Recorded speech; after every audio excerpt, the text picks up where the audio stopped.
Hey there, welcome to Shai Reads, where we're reading Bram Stoker's Dracula, Chapter 6, Mina Murray's Journal. 24 July, Whitby. Lucy met me at the station, looking sweeter and lovelier than ever. And we drove up to the house at the Crescent in which they have rooms. This is a lovely place.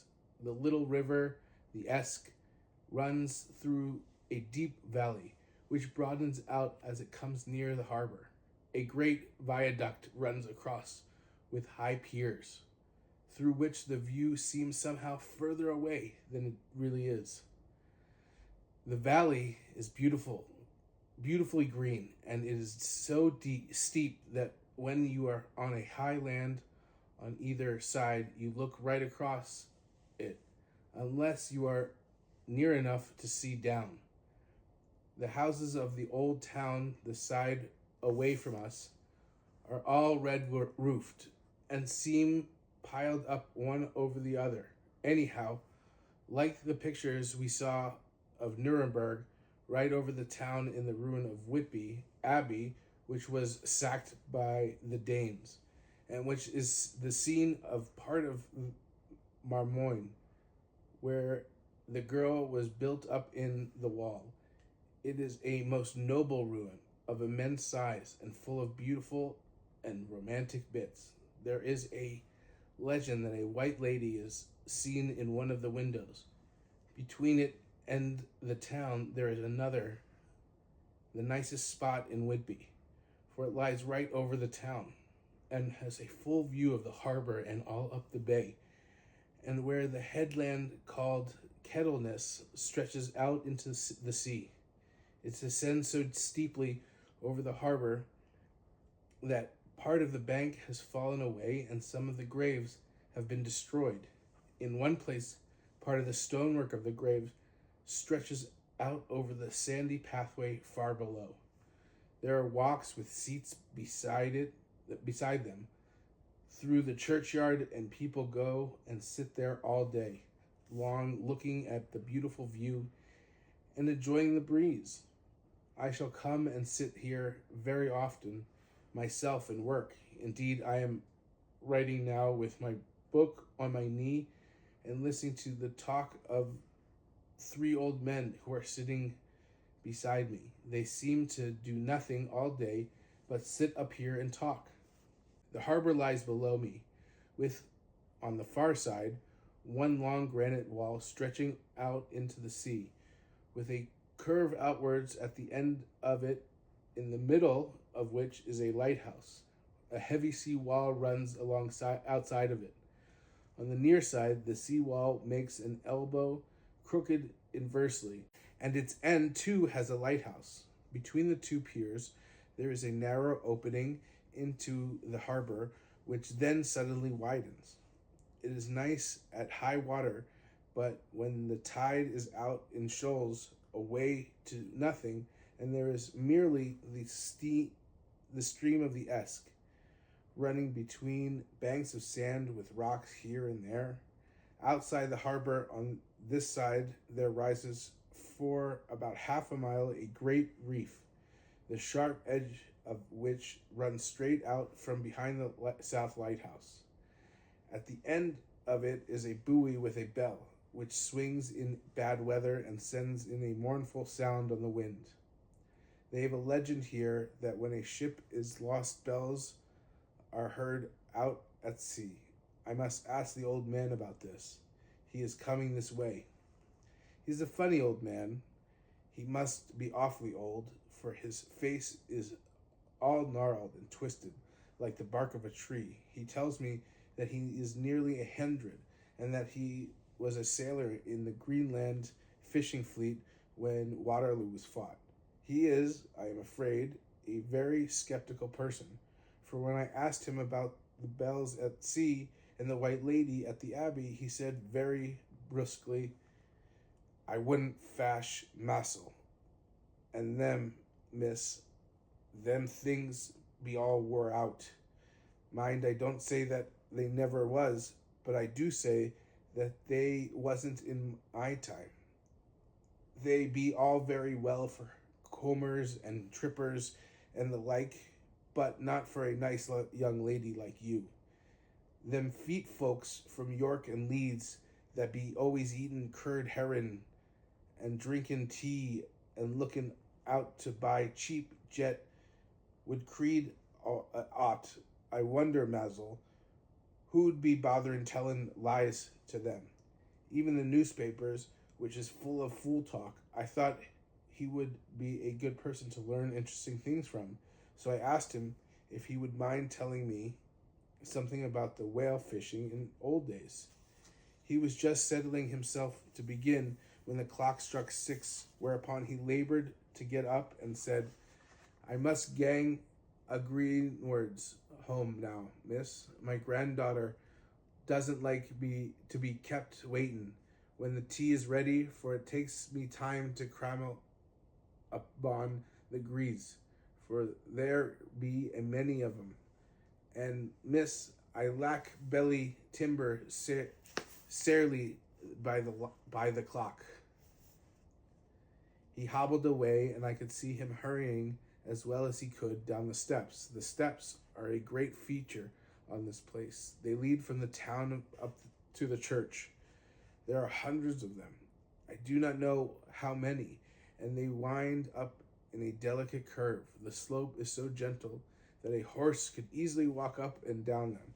I think they must originally have had something to do with the abbey. I shall go home too. Lucy went out visiting with her mother, and as they were only duty calls, I did not go.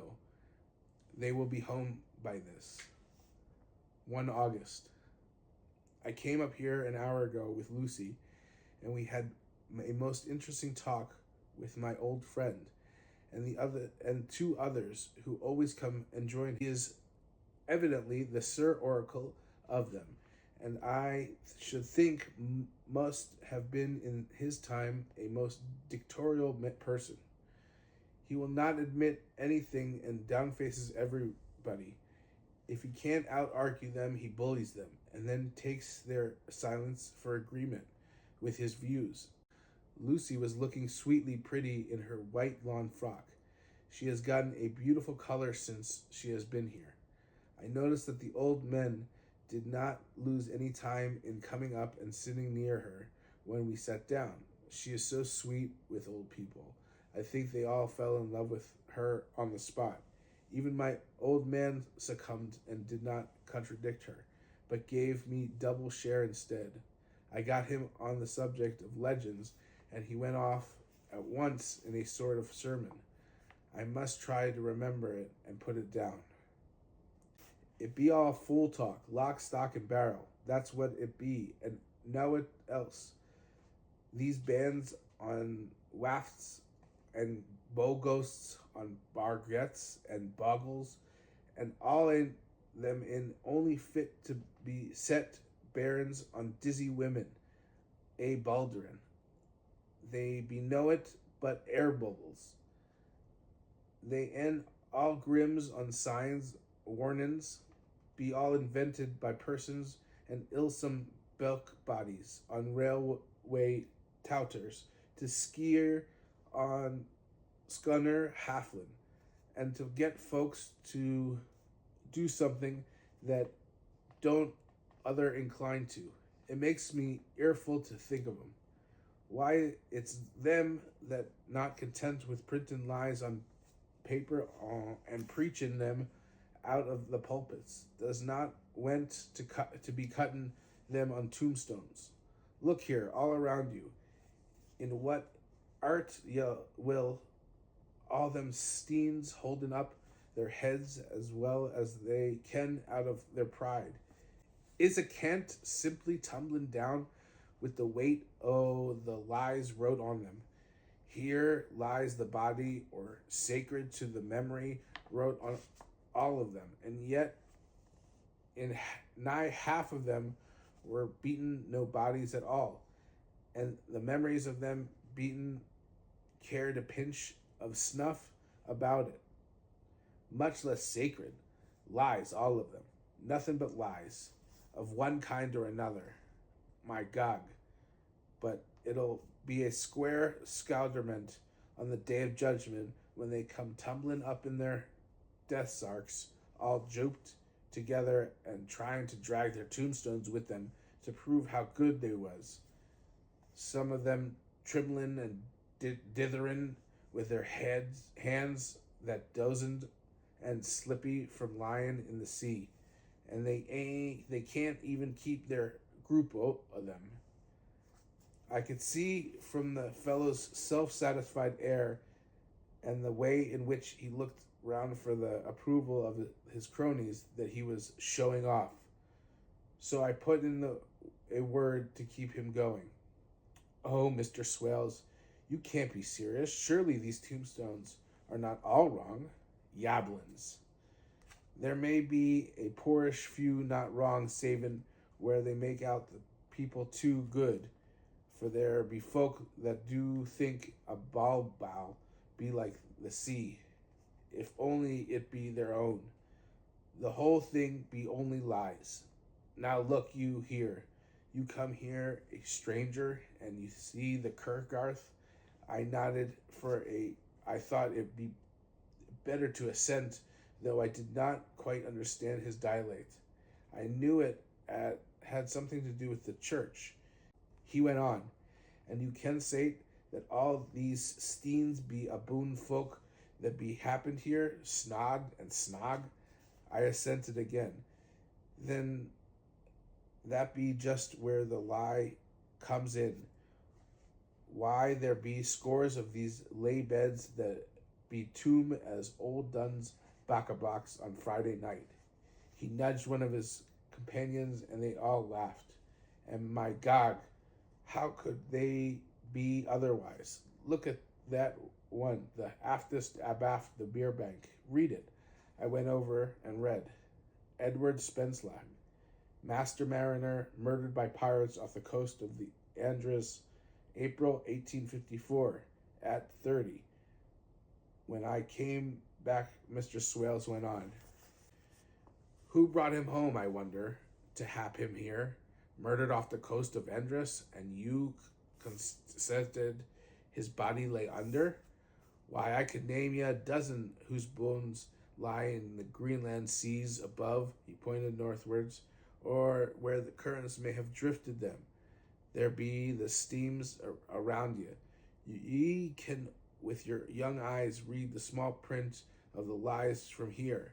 The Braithwaite Lowry, I knew his father, lost in the lively off Greenland in 20. Or Andrew Woodhouse, drowned in the same seas in 1777. Or John Paxton, drowned off the Cape Farrell a year later. Or old John Rowlings, whose grandfather sailed with me, drowned in the Gulf of Finland in 50. You think that all these men will make... Well, do you think all...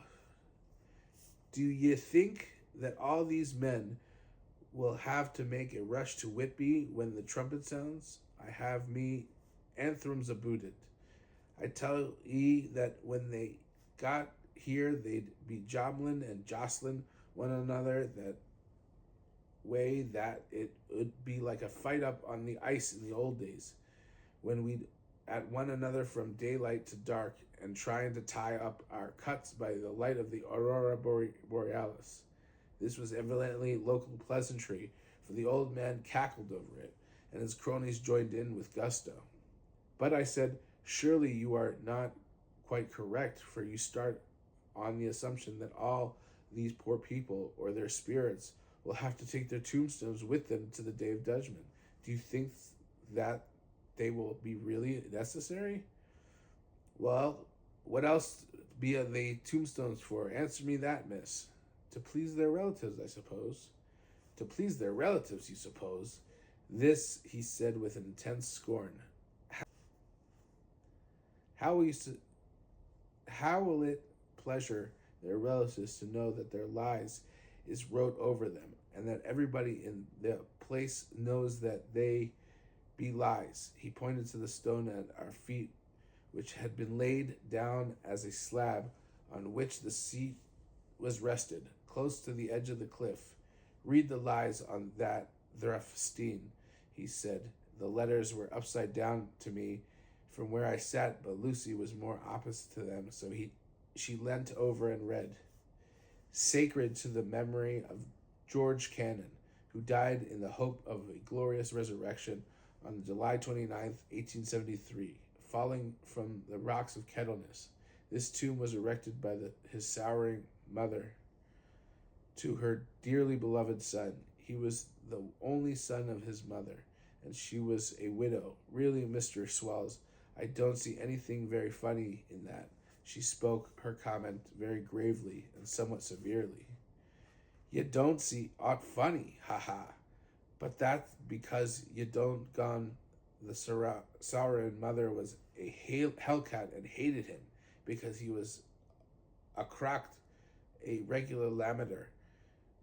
He hated her so that he committed suicide in order that she might get an insurance she put on his life. He blew nigh the top of his head off with an old musket that they'd had for scaring the crows. Weren't for the crows then, for it brought the clegs and the dwaps on him. That's the way he fell off the rocks. And as to the hopes of glorious resurrection, I've often heard him say, Maisel, that he'd hoped he'd go to hell, for his mother was so pious that she'd be sure to go to heaven, and he didn't want to addle where she was. Now, isn't that Steen at any rate? He hammered it with his stick as he spoke. A pack of lies, and won't it make Gabriel cackle when Gordy comes patting up the grease with the tomb steam balanced on his hump and asks it to be took as evidence. I did not know what to say, but Lucy turned the conversation as she did, rising up. Oh, why did you tell us of this? It's my favorite seat, and I cannot leave it. And now I find I must go on sitting over the grave of a suicide. That won't harm you, me pretty, and it may make poor Geordie gladsome to have so trim a lass sitting on his lap. That won't hurt ya. Why? I've sat here off and on for nigh 20 years past. Hasn't done me no harm. Don't ya fash about them as lies under ya, or that doesn't lie there either. It'll be time for ya to be getting scart when ya see the tombstone all run away with, and the place as bare as stubble field. There's the clock, and I must gang. My service to you, ladies. And off he hobbled.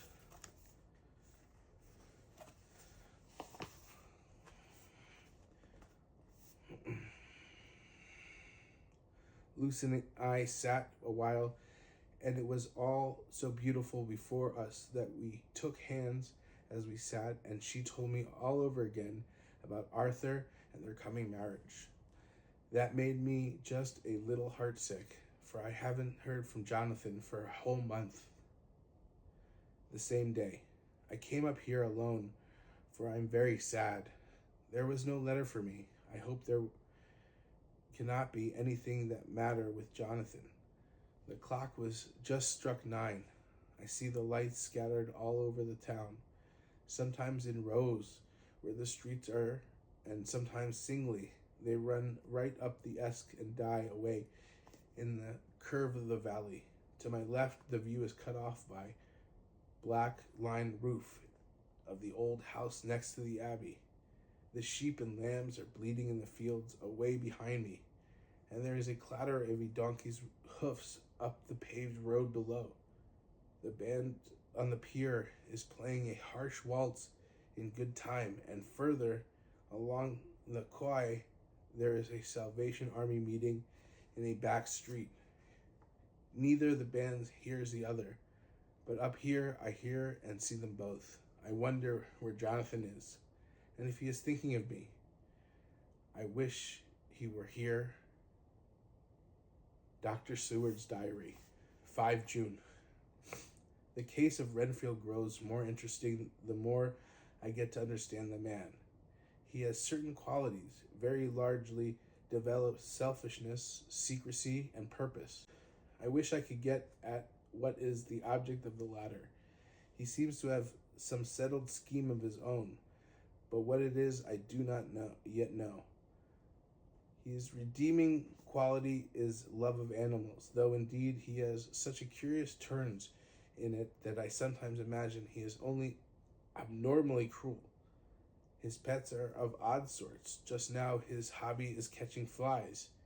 He has at present such a quantity that I have had myself to expostulate.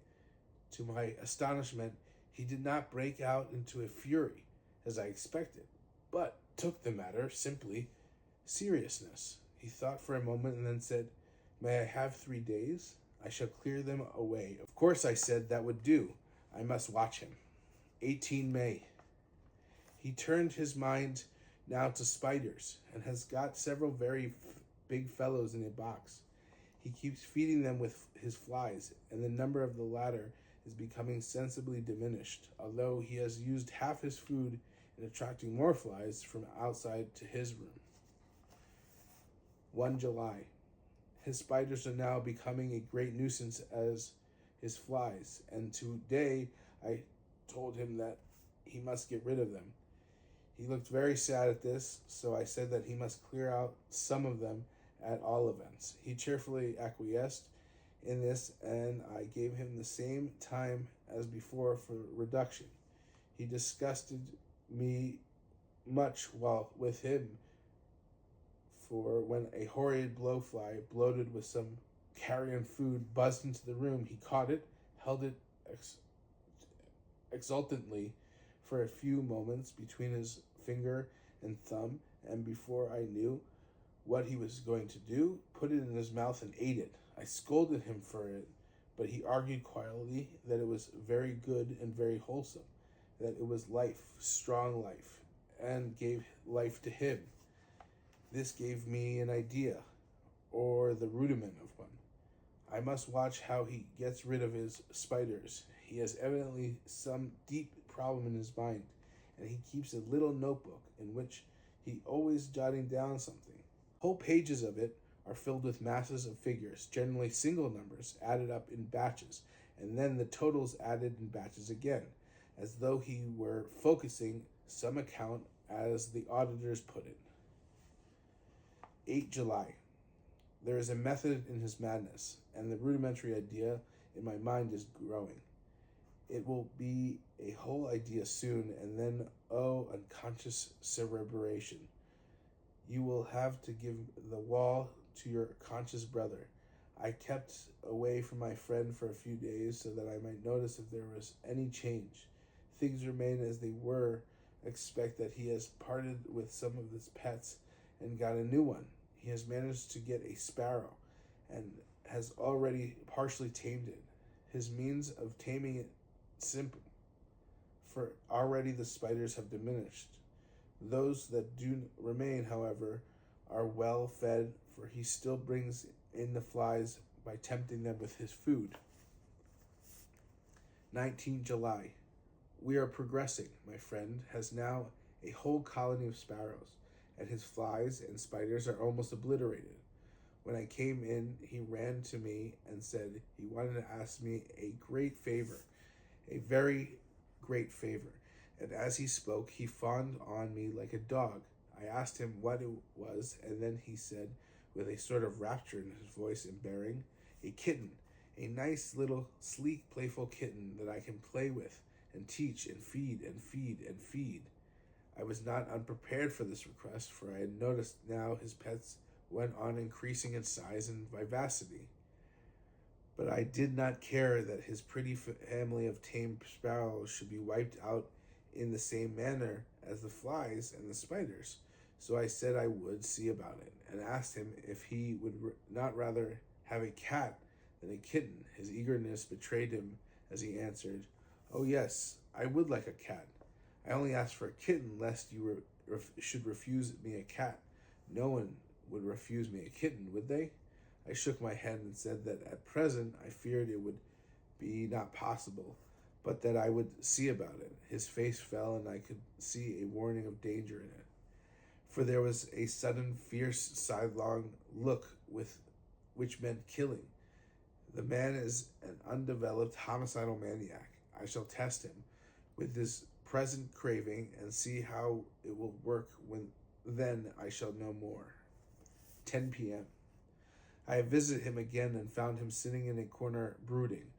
When I came in, he threw himself on his knees before me and implored me to let him have a cat, that his salvation depended upon it. I was firm, however, and told him that he could not have it, whereupon he went without a word and sat down, gnawing his fingers, in the corner where I found him. I shall see him in the morning early. 20 July. I visited Renfield very early, before the attendant went in his rounds. Found him up and humming in a tune. He was spreading out his sugar, which he had saved in the window, and was manifestly beginning his fly catching again, and beginning it cheerfully and with a good grace. I looked around for his birds, and not seeing them, asked him where they were. He replied without turning around that they had all flown away. There were a few feathers about the room, and on his pillow a drop of blood. I said nothing, but went and told the keeper to report to me if there was anything odd about him during the day. 11 a.m. The attendant has just been to me to say that Renfield has become very sick and disgorged a whole lot of feathers. My belief is, doctor, he said, that he has eaten his birds and that he just took and ate them raw. 11 p.m. I gave Renfield a strong opiate tonight, enough to make even him sleep, and took away his pocketbook to look at it. The thought that has been buzzing about my brain lately is complete and the theory proved. My homicidal maniac is of a peculiar kind. I shall have to invent a new classification for him and call him a zoophagous, life-eating maniac. What he desires is to absorb as many lives as he can, and he has laid himself out to achieve it in a cumulative way. He gave many flies to one spider and many spiders to one bird, and then he wanted a cat to eat the many birds. What would have been his later steps? It would almost be worthwhile to complete the experiment.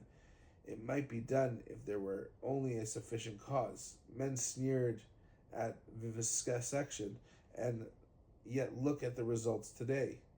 Why not advance science in its most difficult and vital aspect, the knowledge of the brain? Had I even the secret of one such mind? Did I hold the key to the fancy of even one lunatic? I might advance my own branch of science to a pitch compared with which Bird and Sanderson's physiology on Ferrier's brain knowledge would be as nothing, if only there were a sufficient cause. I must think too much of this, or I may be tempted.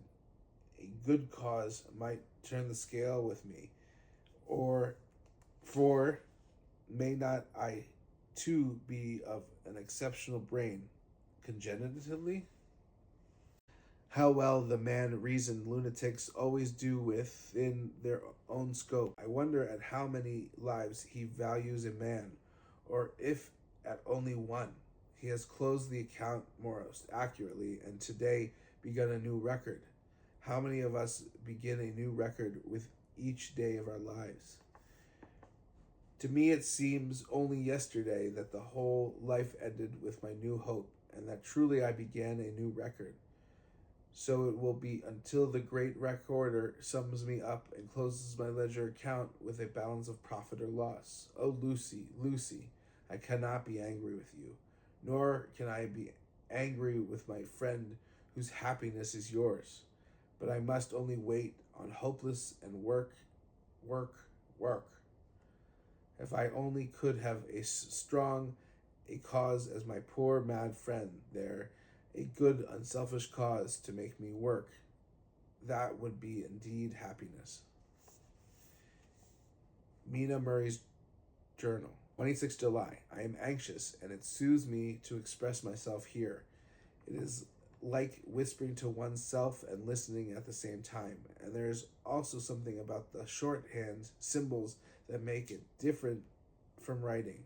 I am unhappy about Lucy and about Jonathan. I had not heard from Jonathan for some time and was very concerned, but yesterday Dr. Harkins, who is always so kind, sent me a letter from him. I had written asking him if he had heard, and he said the enclosed had just been received. It is only a line dated from Cassie Dracula and says that he is just starting for home. That is not like Jonathan.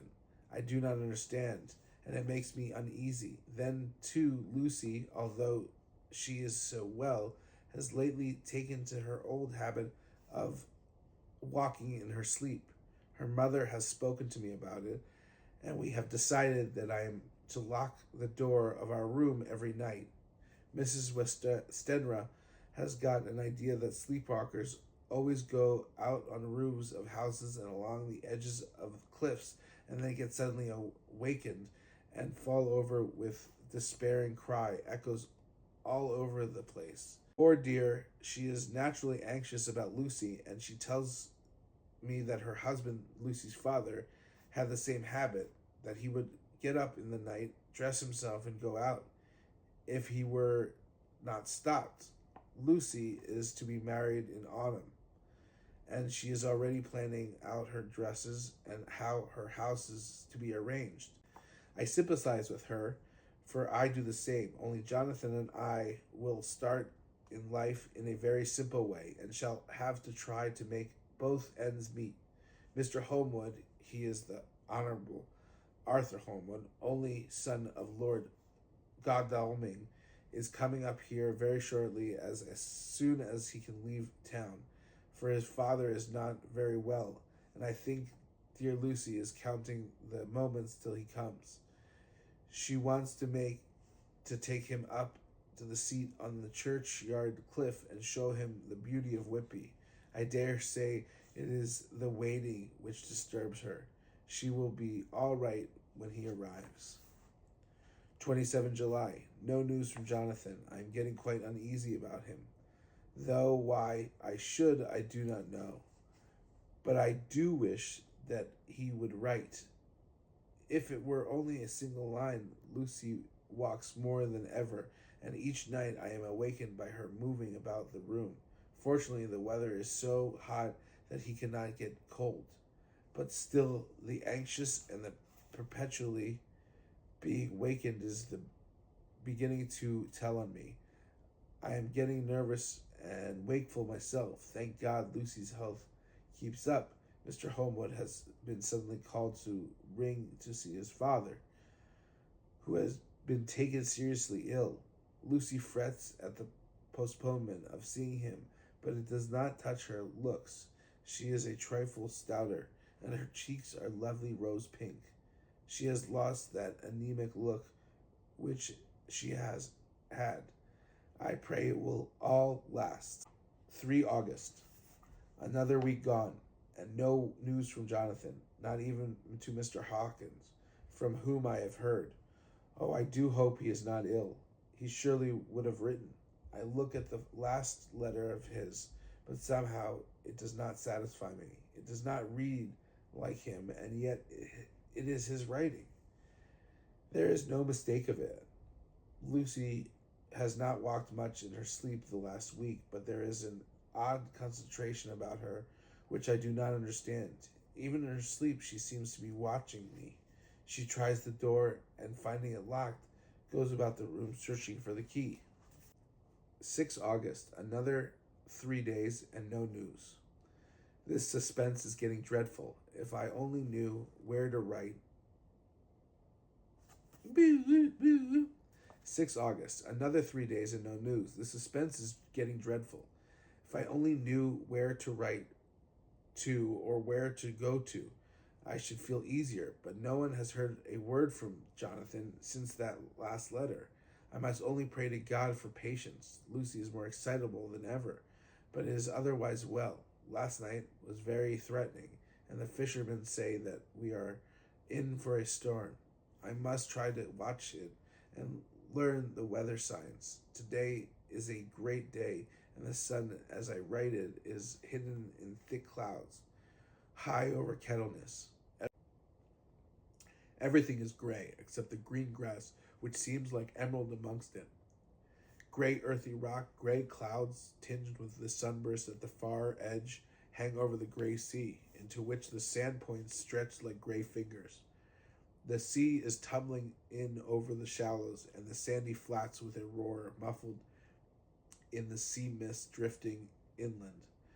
The horizon is lost in a gray mist. All is vastness. The clouds are piled up like giant rocks, and there is a brool over the sea that sounds like some presage of doom. Dark figures are on the beach here and there, sometimes half shrouded and seem men like trees walking. The fishing boats are racing for home and rise and dip in the groundswell as they sweep into the harbor, bending to the scuppers. Here comes old Mr. Swales. He is making straight for me, and I can see by the way he lifts his hat that he wants to talk. I have been quite touched by the change in the poor old man. When he sat down beside me, he said in a very gentle way, "I want to say something to you, miss." I could see he was not at ease, so I took his poor old wrinkled hand in mine and asked him to speak fully. So he said, leaving his hand in mine, "I'm afraid, my dearie, that I must have shocked you by all the wicked things I've been saying about the dead and such like for weeks past. But I didn't mean them, and I want yet to remember that when I'm gone, ye odd folks that be daffled and with one foot abaft the crock hole don't altogether like it to think of it, and we don't want to feel scart of it, and that's why I've been took to making light of it, so that I'd cheer up my own heart a bit. But Lord love you, miss, I ain't afraid of dying, not a bit. Only I don't want to die if I can help it. My time must be nigh at hand now, for I be old, and 100 years is too much for any man to expect. I'm so nigh it that the odd man is already wet in his skiff. Ye see, can't get out the habit of caffing about it all at once. The chaffs will wag as they be used to. Some day soon the angel of death will sound his trumpet for me. But don't ye dull and greetin, my dearie, for he saw that I was crying. If he should come this very night, I'd not refuse to answer his call, for life be, after all, only a waitin' for something else than what we're doing, and death be all that we can rightly depend on. I'm content for it's comin' to me, my dearie, and comin' quick. It may be comin' while we be lookin' and wonderin'. Maybe it's in the wind over the sea that's bringin' with it loss and wreck and sore distress and sad hearts. Look, look, he cried suddenly. There's something in the wind and in the host beyond that sounds and looks and tastes and smells like death.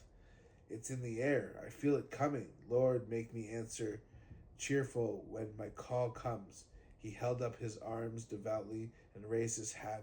His mouth moved as though he were praying. After a few minutes' silence, he got up, shook his hands with me and blessed me and said goodbye, and hobbled off. It all touches me and upsets me very much. I was glad when the Coast Guard came along with his spyglass under his arm. He stopped to talk with me, as he always does, but all this time kept looking at a strange ship. I can't make her out, he said. She's a Russian by the look of her, but she's knocking about in the queerest way. She doesn't know her mind a bit. She seems to see the storm coming, but can't decide whether to run up north in the open or to put it in here. Look there again. She is steered mightily strangely, for she doesn't mind the hand on the wheel, changes about with every puff of wind.